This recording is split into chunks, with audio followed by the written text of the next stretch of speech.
Electronic media, print media, आप सभी का मैं स्वागत करता हूं, अभिनंदन करता हूं। आज प्रेस कॉन्फ्रेंस करने का एक मकसद है। पिछले दिनों 30 तारीख को बिजली और पानी को लेकर हम लोगों ने जोरदार आंदोलन किया, जिसको लेकर आज हम लोग प्रेस कॉन्फ्रेंस कर रहे हैं कि उस आंदोलन के बाद हम लोगों पे एफआईआर हुआ। उसी के मद्देनजर रखते हुए आज हमारे बीच गोड्डा के माननीय विधायक अमित मंडल जी हैं, गोड्डा के पूर्व जिला अध्यक्ष बड़े भाई राजेश जी हैं, प्रदेश कार्य समिति के सदस्य पूर्व में नगर अध्यक्ष अजीत सिंह जी हैं और नगर के नगर अध्यक्ष गप्पू सिन्हा जी हैं। अब आप लोग के बीच में माननीय विधायक अमित मंडल जी अपनी बातों को रखेंगे। सबसे पहले मैं धन्यवाद देना चाहूँगा हमारे पूर्व अध्यक्ष राजेश झा जी का, यहाँ पर उपस्थित हमारे महामंत्री कृष्ण कन्हैया जी का, यहाँ पर उपस्थित पूर्व नगर अध्यक्ष अजीत सिंह जी का, यहाँ पर उपस्थित इस मंडल के मंडल अध्यक्ष गप्पू जी का, मेरे विधायक प्रतिनिधि जयशंकर सिंह जी का, विमन जी का, और हमारे छोटे से कार्यकर्ता जो सिपाही के तौर पर खड़े रहे हैं, ऐसे हमारे प्रेमजीत सिंह जी का, प्रेमजीत शाह जी का। दोस्तों, आप लोगों को पता है कि 30 तारीख को हम लोगों ने धरना प्रदर्शन किया था बिजली के कटौती को लेकर, पानी की समस्या को लेकर, और हम लोगों के धरना प्रदर्शन के बाद ये जग जाहिर है कि किस प्रकार से यहाँ पर अप्रत्याशित बिजली की जो कमी थी उसको पूरा करने के लिए सरकार को बाध्य होना पड़ा, और जिस प्रकार 8-9 घंटे बिजली गोड्डा को मिल रहा था, हम लोगों के आंदोलन के बाद ये आंकड़ा 16-17 घंटे हो गया, और आज की डेट में बिजली की स्थिति पहले से बहुत बेहतर हुई है। इसको लेकर हम लोगों ने धरना प्रदर्शन किया था। प्रेमजीत जो हमारे नगर महामंत्री भी हैं, उन्होंने बकायदा एसडीओ ऑफिस में एक एप्लीकेशन अनुमति के लिए दिया था, जिसकी रिसिप्ट कॉपी भी हम लोगों के पास में है। इसके साथ साथ उनको फोन करके कहा गया था कि आप शपथ पत्र लिख के दें कि आप कोरोना प्रोटोकॉल का उल्लंघन नहीं करेंगे, जिसमें 2-3 बिंदुओं का उल्लेख हुआ था। उसमें से एक बिंदु था कि 200 से कम व्यक्ति रहेंगे, आप डीजे का इस्तेमाल नहीं करेंगे और शांतिप्रिय तरीके से आप पोजीशन निकालेंगे। शपथ पत्र भी भर दिया गया। उसके बाद मौखिक तौर पर आपको फोन भी आया कि आप परमिशन का कॉपी जो है अनुमंडल कार्यालय से उपलब्ध कर सकते हैं। बावजूद इसके आज अखबार के माध्यम से ये पता चला है कि प्रेमजीत जी पर एफआईआर हो गया है कोरोना गाइडलाइन को लेकर और आचार संहिता उल्लंघन को लेकर। मुझे यहाँ के प्रशासन के सोच पे तरस आता है कि किस प्रकार नगर क्षेत्र में आचार संहिता का उल्लंघन हुआ, किस प्रकार यहाँ पर कोरोना गाइडलाइन का उल्लंघन हुआ और किस प्रकार हम लोगों ने नियम कानून को तोड़ा। ये पूर्णतः बायस्ड तरीके से किया गया एफआईआर है। भारतीय जनता पार्टी के द्वारा जो जोरदार आंदोलन हुई उसको कहीं ना कहीं नलीफाई करने के लिए ये एफआईआर यहाँ के कार्यकर्ताओं को, हमारे कार्यकर्ताओं को डराने के लिए ये एफआईआर किया गया है, जिसका हम लोग पुरजोर तरीके से विरोध करते हैं। और इसलिए विरोध करते हैं कि भारतीय जनता पार्टी एक अनुशासित पार्टी है। हम लोगों ने पूरे गाइडलाइन को फॉलो किया, हम लोगों ने जितने भी परमिशंस के स्टेप थे उसको फॉलो किया, लेकिन जब हम लोगों को परमिशन, अब पता चल रहा है कि परमिशन मिला या ना मिला ये भी डाउटफुल है, उसके कारण जब एफआईआर हो गया तो एक लोगों को ये बताना हम लोग चाहते हैं कि ये सरकार पूर्णतः बिजली पानी की सुविधा देने में विफल रही है। और जब गूंगी बहरी सरकार को लेकर हम लोग धरना प्रदर्शन कर रहे हैं जो कि जनहित के मुद्दों को लेकर है, उसमें हम लोगों के ऊपर एफआईआर हो जा रहा है, जिसका हम लोग पुरजोर तरीके से विरोध करते हैं। इसमें 2-3 चीज टेक्निकल बातें भी हैं। पहला, ना हम लोगों ने कोरोना गाइडलाइन का उल्लंघन किया और ना ही हम लोगों ने आचार संहिता के प्रोटोकॉल को तोड़ा। अब आपकी जिम्मेदारी है, प्रेस की जिम्मेदारी ये पूछना जिला प्रशासन से कि क्यों आपने फोन करके प्रेमजीत जी से आपने एक शपथ पत्र दाखिल करा, क्यों आपने फोन करके ये कहा कि आप परमिशन की कॉपी ले रहे हैं। और ये पूर्णतः जिम्मेदारी होती है जिला प्रशासन की, यदि आप कोई भी परमिशन दे रहे हैं या ना दे रहे हैं, इसकी आप लोग सूचना जो आयोजक है उसको दें। आप देखिए कि हम लोगों का जो धरना प्रदर्शन था वो हटिया चौक से चालू हुआ, कारगिल चौक पे जाके डीसी ऑफिस के सामने समाप्त हुआ।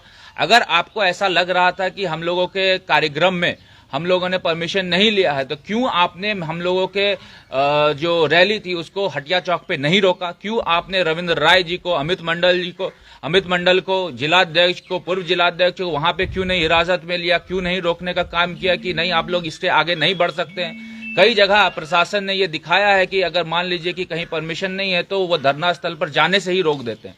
तो मुझे ऐसा लगता है कहीं ना कहीं प्रशासन भी ये चीज से अनभिज्ञ थी कि इस पे राजनीति होगी। जब देखा गया कि जो हम लोगों का धरना प्रदर्शन था वो सफल तरीके से हम लोगों ने उसको समाप्त किया, उसके बाद बिजली की भी समस्या यहाँ पर अभी देखिए कि कुछ दिनों से अच्छी हुई है। तो कहीं ना कहीं सत्ता पक्ष के लोगों को ऐसा लगा कि भारतीय जनता पार्टी के दबाव के कारण जो ये स्थिति उत्पन्न हुई है उसको कैसे हम लोग दरकिनार करने और आनन फानन पे एफआईआर दर्ज कराने का प्रेशर यहाँ के पुलिस प्रशासन को, जिला प्रशासन को, सत्ता पक्ष के लोगों की तरफ से आया, ये पूर्णतः साबित हो चुका है। इसलिए हम लोगों ने यह फैसला लिया है कि हम लोग इस अत्याचार के खिलाफ आवाज बुलंद करेंगे।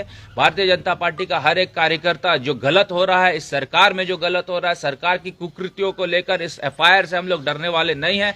आने वाले दिन में आंदोलन हम लोग उग्र करेंगे और आपको मैं दावे के साथ कहता हूं कि प्रेमजीत हो चाहे कोई भी कार्यकर्ता हो, अगर किसी पे एफआईआर होगा तो हम लोग जमानत नहीं देंगे। हम लोग सामूहिक रूप से यहां पर गिरफ्तारी अपने कार्यकर्ताओं का खुद स्वयं, मैं, अजीत जी, पूर्व अध्यक्ष जी, सब मिल के देंगे ताकि लोगों को यह लगे कि भारतीय जनता पार्टी के जनहित के मुद्दों को लेकर, जनता के जनहित के मुद्दों को लेकर भारतीय जनता पार्टी हमेशा खड़ी है।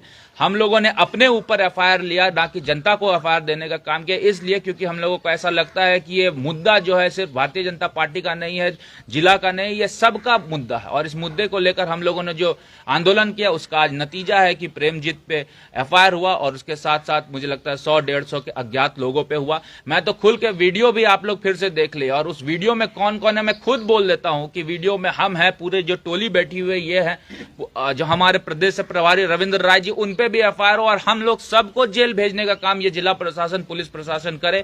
क्योंकि मुझे ऐसा लगता है कि आज सत्ता पक्ष के विधायक, सत्ता पक्ष के सांसद, सत्ता पक्ष के जो भी लोग हैं प्रतिनिधित्व सरकार में कर रहे हैं वो इस चीज को लेकर मौन है। तो कहीं ना कहीं जब आप सत्ता पक्ष मौन हो जाती है तो विपक्ष का काम होता है कि जनता के दुख को, जनता के सुख सुविधा के लिए आवाज बुलंद करना। वही हम लोग आवाज बुलंद कर रहे हैं। और नेक्स्ट स्टेप अब हम लोगों का यह होगा कि जिस मजिस्ट्रेट ने एफआईआर कराया उस मजिस्ट्रेट को हम लोग बाकायदा नोटिस भेजेंगे और किस स्थिति परिस्थिति में आपने एफआईआर कराया उससे स्पष्टीकरण लेंगे। मानहानि का दावा हम लोग ठोकेंगे, इसलिए क्योंकि बहुत ही प्रभावशाली लोग वहां बैठे हुए थे, उनके मानहानि, उनके ऊपर मानहानि हुआ, उसको लेकर हम लोग करेंगे। और उसके बाद हम लोग एफआईआर क्वैश करने का भी आवेदन माननीय न्यायालय में देंगे। लेकिन आपको मैं आश्वस्त करता हूं कि हम लोग जमानत नहीं लेंगे और ये प्रोटेस्ट हम लोगों का तब तक जारी रहेगा, तब तक गलत के खिलाफ अगर हम लोग आवाज उठाते हैं और ऐसी परिस्थिति बनती है तब तक हम लोग इसके खिलाफ आवाज बुलंद करते रहेंगे, जब तक ये सोई हुई सरकार जागेगी कि नहीं। इसलिए हम लोग आज सभी यहाँ पे उपस्थित हुए हैं आपके बीच में ये बताने के लिए कि भारतीय जनता पार्टी का कार्यकर्ता छोटे से एफआईआर पे नहीं डरेगा। जनता के कॉज के लिए अगर आंदोलन करना पड़े, जनता के कॉज के लिए अगर हम लोगों को जेल जाना पड़े, उसके लिए भी हम लोग तैयार हैं। इसलिए हम लोगों ने ये प्रेस कॉन्फ्रेंस किया है और नेक्स्ट स्टेप जो होगा वो प्रशासनिक होगा। हम लोग अपना लॉ डिपार्टमेंट से भी इस चीज का कंसल्ट कर रहे हैं कि किस प्रकार से हम लोग कार्यकर्ता के हित के लिए लड़ाई हमेशा लड़ते रहें और किसी का मनोबल ना टूटे। इसलिए आज हम लोगों ने ये प्रेस कॉन्फ्रेंस किया। जी विधायक जी, आपने कहा सत्ता पक्ष की ओर से, तो क्या कोई पर्टिकुलर नाम है? देखिए, सत्ता पक्ष की ओर से मैं जब सत्ता पक्ष की बात कर रहा हूँ सबकी बात कर रहा हूँ। आपको ये भी पता है कि बिजली मुख्यालय में जाकर, गोड्डा के स्तर पर बिजली मुख्यालय में जाकर आप चीजों को ठीक नहीं कर सकते। आपके दिमाग में ये चीज है, आपको पता है कि एसएलडीसी क्यों हो रहा है। एसएलडीसी इसलिए हो रहा है क्योंकि जो मेगावाट सप्लाई हर जिले को होना चाहिए, गोड्डा की बात नहीं कर रहे, हर जिले को होना चाहिए, उसमें कमी हुई है। ये राज्य स्तरीय मामला है, कोई जिला स्तरीय मामला नहीं था। ये चीज आप जान रहे हैं। बावजूद इसके आप मुझे ये बताएं कि किसके इशारे पर एफआईआर दर्ज? बावजूद इसके आप अगर जाकर सिर्फ फेसबुक में रहने के लिए या फिर लोगों को दिखाने के लिए ये काम करते तो मुझे लगता है काफी निंदनीय है। ये निश्चित तौर पर सत्ता पक्ष के द्वारा, और सत्ता पक्ष की जब मैं बात कर रहा हूं, चाहे वो जेएमएम हो, राजद हो, कांग्रेस हो, उसके प्रेशर में किया गया है। क्योंकि एक तरफ अगर हमारे कार्यकर्ता को यह कहा जाता है कि आप परमिशन आके कलेक्ट कर लीजिए, जब मेरा कार्यकर्ता रिसीविंग दिखा रहा है कि हम लोगों ने बकायदा इसकी सूचना जिला प्रशासन को दी थी, तो जिला प्रशासन की ये दायित्व बनती है कि वो हाँ या ना कहे, लेकिन जिला प्रशासन ने कुछ नहीं कहा। इसका मतलब ये रहा कि जिला प्रशासन ने मौन तरीके से हमारा समर्थन तो किया, लेकिन सत्ता पक्ष के दबाव में पुनः उन्होंने एफआईआर करने का काम किया। एफआईआर का कॉपी आज शाम में मिल जाएगा, लेकिन हम लोगों ने ये अपना कर्तव्य समझा कि आप लोगों को ब्रीफ कर दे, इसलिए तो शाम तक में हम लोग एफआईआर का कॉपी भी आपको उपलब्ध करा देंगे।